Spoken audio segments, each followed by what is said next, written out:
తక్కువ టైంలో ఆహా అనిపించే ఫ్రైడ్ రైస్ ట్రై చేయండి, చాలా బాగుంటుంది.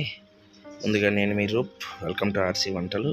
ప్యాన్ తీసుకొని అందులో ఆయిల్ వేసుకొని గ్రీన్ చిల్లీ స్లైసెస్, కొద్దిగా కరివేపాకు, జీడిపప్పు వేసుకోండి. వేసిన తర్వాత క్యారెట్, క్యాప్సికమ్ తరిగింది వేసుకొని వేపండి. చాలా సింపుల్గా, చాలా త్వరగా అయిపోద్ది. ట్రై చేయండి. అందులో బీన్స్ పిక్కలు నానబెట్టుకోండి, మెత్తగా అవుతాయి, చూసుకొని వేసుకోండి. వేసుకున్న తర్వాత తరుక్కున్న క్యాబేజీ, నేను సన్నంగా తరుక్కున్నాను. మీ చిన్న ముక్కలు కావాలంటే మీ ఇష్టం, మీకు ఎలాగైనా సరే మీ ఇష్టం. వేసుకొని వేపుకోండి. మరీ కలర్ వచ్చేసి ఇలా కాకుండా తక్కువ కలర్లో వేపుకోండి. అది వేగితే చాలు. వేపుకొని సాల్ట్ 1 స్పూను వేసుకున్న కొరియాండర్ పౌడర్, అలాగే మిరియాలు గుండె చేసుకొని వేసుకోండి. 4 చాలు. తర్వాత చిన్న మసాలా 1 టేబుల్ స్పూన్ కారం, ఎందుకంటే పచ్చిమిర్చి ఉంది కాబట్టి. సోయా సాస్ కలుపుకొని రైస్ వేసుకొని కలుపుకొని దించేసుకోండి. సూపర్గా ఉంటుంది.